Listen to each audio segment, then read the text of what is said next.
Hello students, myself Payal Christie and you can subscribe my channel on YouTube for more videos.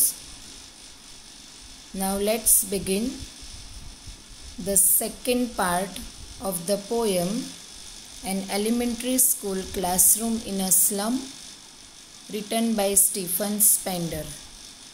But before that, let's have a short summary of what we have studied in part 1.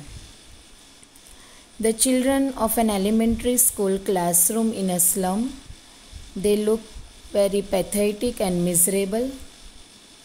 They have pale and lifeless faces. They are depressed and they always keep their heads down due to poverty. They inherit the diseases of their parents. They do have dreams. Now another thing which we have studied were the pictures that were hung in the classroom, and those pictures were gifted by the rich people in the form of donations, and the picture of Shakespeare's head are hung on the unpleasant creamy walls. But these are useless to these unfortunate children. Another picture is of the map of the world. The map of this world is made, but for these children of the school in this slum, that world is meaningless, because these children, they reside in slum area, and the places that are shown in the map, that is useless for them, as they are not going to see these beautiful places. Their own windows are dirty. Unpleasant surroundings form their world, since they are living in slum area. So unpleasant surroundings, that is only their world which they form. The fog of uncertainty dominates their future. Means their future is also like a fog which is uncertain. They are doomed to live in narrow streets, closed in by the bluish grey sky. Their world is far away from rivers, capes and stars. So their world is far away from rivers. Capes means the open space, and the stars over here, that is mentioned here, that is education. Now let's begin further. Surely Shakespeare is wicked, the map a bad example, with ships and sun and love tempting them to steal. For lives that slyly turn in their cramped holes from fog to endless night. On their slag heap, these children wear skins peeped through by bones, and spectacles of steel with mended glass, like bottle bits on stones. All of their time and space are foggy slum, so blot their maps with slums as big as doom. Now here the poet wants to say that Shakespeare holds no interest for them. So the picture of Shakespeare, that is useless for them, because these poor children, they don't know who is Shakespeare and how much educated he was. Nor the map of the world does them any good. Means this map, that is also useless for them. Why? Because in the map, the beautiful places are mentioned, and they are not going to see all these places during their lifetime. So for them, this map is also a useless example. This map shows a world which is not theirs. Means on the map, okay, the slum places are not shown, but instead of that, the developed places are shown. So this map of this world map is of no use for them. This world is full of attraction. There are beautiful ships, warmth of the sun and love. They are tempted to steal them away by running away from their miserable surroundings. Means these all places are like temptation for them, and actually they want to go and visit these places, but they are not able to do so. Why? Because they are very poor, and for them this miserable surrounding is only the place where they can reside. They live in their narrow crowded holes. Now they are living in a very narrow holes, and that also we can say that the slum area, that is a very crowded area. Their life starts with the fog of uncertainty and ends with the endless night of their death. Now see, their life means their future, okay, that is like a fog. Fog means here unclear. So these children, they don't know how will be their future, that is also uncertain, and their future may end like a night, means in the form of darkness. On the heap of waste, these small children wander with their bones peeping out of their skin. Now on the heap of the waste means we can say that on the pile of the waste material, okay, in the slum area, lot of dirt and filth is there, and this pile of waste material is also there, and these small children, they wander with their bones peeping out of their skins, means their bones are also not well developed, okay, and they are suffering due to malnutrition. They are not getting even nutritious food to eat, means these children, they are not very healthy, okay, their bones are also not developed.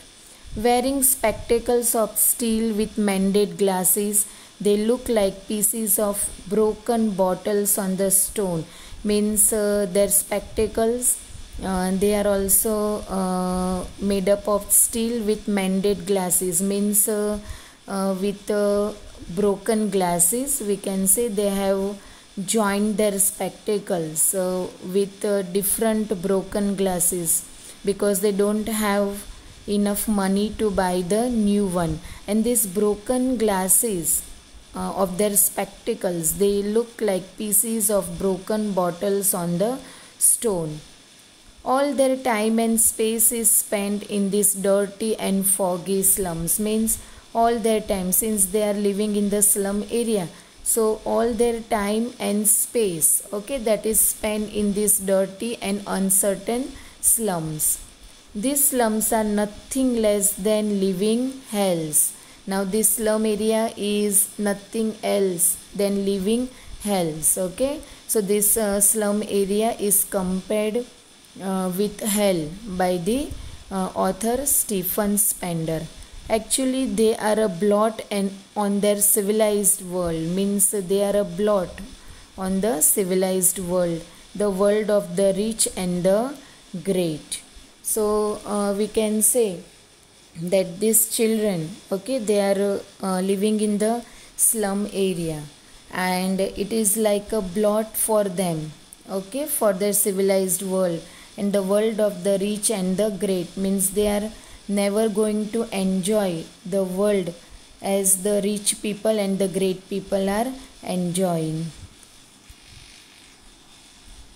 Unless governor, inspector, visitor, this map becomes their windows, and these windows that shut upon their lives like catacombs. Break, oh break, open till they break the town, and show the children to green fields and make their world. Run azure on gold sand, and let their tongues run naked into books, the white and green leaves open. History theirs whose language is the sun. So in the second stanza, the map of the civilized world and the slum of these unfortunate children are two entirely different worlds.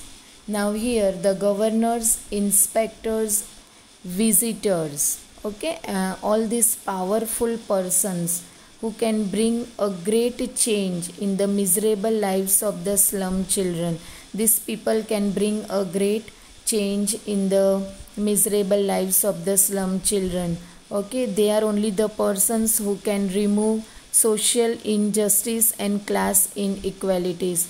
Now these children, they are in charge of all these people, but these people, they are also not giving more importance to these places and the work which is given to them and the attention which they are supposed to pay over these slum areas. They are not paying attention and they are not working hard even to develop these all places. These governors, inspectors, visitors and other important persons, they must peep into the world of the children living in the slums and try to develop these places and even try to bring a development in the students that is related to their hygiene or their education or whatever it is. They must make their own world, the world of these slum children too.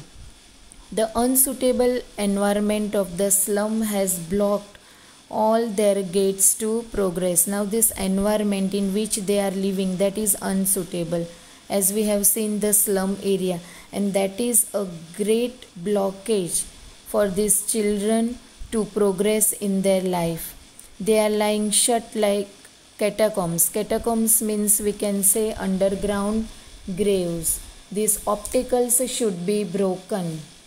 Everything that binds them should be broken, means whatever difficulties these children face while receiving education, okay, that should be improved.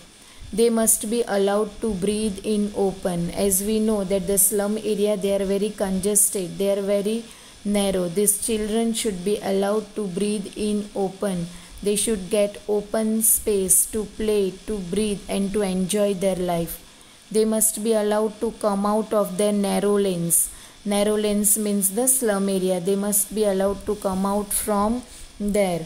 And dirty slums of the town. Their area is also very much dirty, and these children should come out from these narrow lanes and dirty slums of the town, and let them enjoy the beauty of green fields. Let them go in the green fields and enjoy the beauty of that. Their world should extend to the sky, okay, and blue waves rising over the golden sands, means their world should extend. They should get a very good education to build up their life and even to progress a lot in their life. Let the pages of wisdom be open for them. Let their tongue express themselves freely without any fear, means they should also have the right to speak freely, and let their tongues express themselves freely without any fear. Only those people make or create history whose language has the warmth and strength of the sun, means let these children should let them come out from this slum area.